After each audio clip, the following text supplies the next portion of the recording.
Oke, siap. Pak, yang meneruskan pertanyaan Antara tadi yang tertunda. Katanya Pak Ahok jadi direktur Pertamina, Pak. Antara atau dari mana? Dari rumor yang beredar, Pak. Oh, rumor. Kalau rumor sih terlalu dini, ya. Bahwa kita akan mengadakan tour of duty. Kemarin Pak Tiko jadi Wamen 1. Menangani tentu energi dan lain-lainnya. Pak Rosan menangani tentu Himbara, Telco dan lain-lainnya. Lalu alhamdulillah banyak individu di BUMN diapresiasi. Pak Pahala ya diberikan kehormatan yang luar biasa jadi Wamenlu. Pak Nezar jadi Wamenkominfo.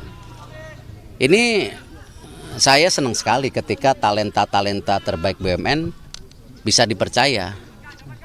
Pak Menkes dulu bekas Wamen.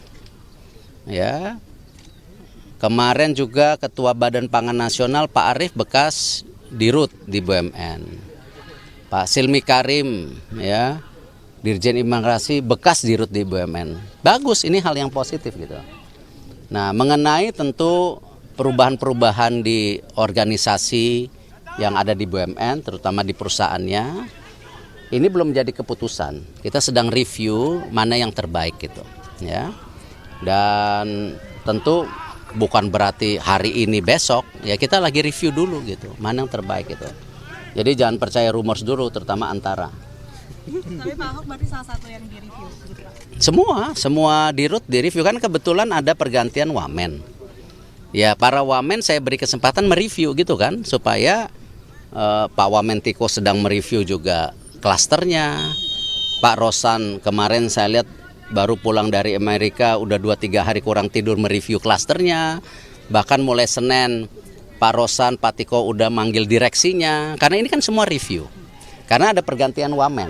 Tentu pasti ada adjustment ya yang diharapkan oleh para Wamen. Karena yang saya bilang kepada Wamen, ini menurut proyeksi 90% tugas dari saya yang 88 ini bisa selesai akhir tahun ini. Nah, saya minta mereka benar-benar menyelesaikan supaya nanti di tahun 2024 tinggal 10%, ya. Jangan kebalik. Udah 3 tahun kerja, udah 4 tahun kerja, yang kerja baru selesai 10%, 90% belum selesai. Itu namanya nggak kerja, itu bobo. Pak Erick tapi kata infonya minggu depan diumumkan. Belum. Ini masih, kan si para Wamen sedang memanggil. Saya pun memanggil. Nanti kita cocokkan. Karena sekarang yang namanya sistem delivery unit yang tadinya ada di saya, ada di Wamen, ini sekarang dikonsolidasikan menjadi satu sistem. Ya, special delivery unit itu mereview semua program. Makanya di BUMN itu cepat programnya. Ya, kemarin Tony Blair juga datang ke saya, bekas Perdana Menteri, untuk saya ajak tukar pikiran mengenai roadmap BUMN 2024-2034. Nah, pandangan beliau positif. Ini bagus, ya, karena beliau selalu menanyakan, oke, sekarang Pak Erick membangun sistem yang bagus. Apa yang menggaranti sistem ini tidak dirubah oleh menteri berikutnya? Saya bilang, loh ini roadmap ini. Ya, bahkan peraturan menteri yang dari 45 sudah jadi 3, gitu. Lalu ditanya lagi, loh, tetapi leadershipnya seperti apa? Loh, saya bilang, Prime Ministers, ya, ex-Prime Minister gitu. Loh ini talenta kita udah di mana-mana. Jadi bisa aja dari sebagian mereka menggantikan saya balik. Atau yang dari dalam. Nah kalau sekarang di luar ada 5, dalam ada 2, ada 7 loh pengganti saya. Kan gitu, ini positifnya. Jadi artinya mestinya ada pilihan. Tetapi yang saya juga sudah sampaikan ke Bapak Presiden dan tentu para masyarakat, ya memang sebaiknya ya Menteri BUMN itu independen. Ya, tetapi harus langsung dipercaya oleh Bapak Presiden. Karena ini memang mengelola aset hampir 9.000 triliun. Dan sepertiga ekonomi Indonesia.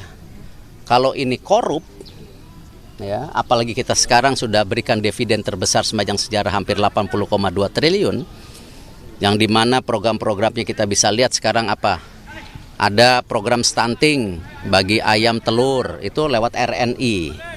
Lalu kemarin beras 10 kilo untuk 20 juta masyarakat yang memerlukan selama 3 bulan itu lewat Bulog. Itu kan program yang yang bagus gitu. Karena kenapa sekarang kan isu bahan pangan ini sedang bergejolak. Ya, kemarin perang Ukraina Rusia kembali stok gandumnya terkena.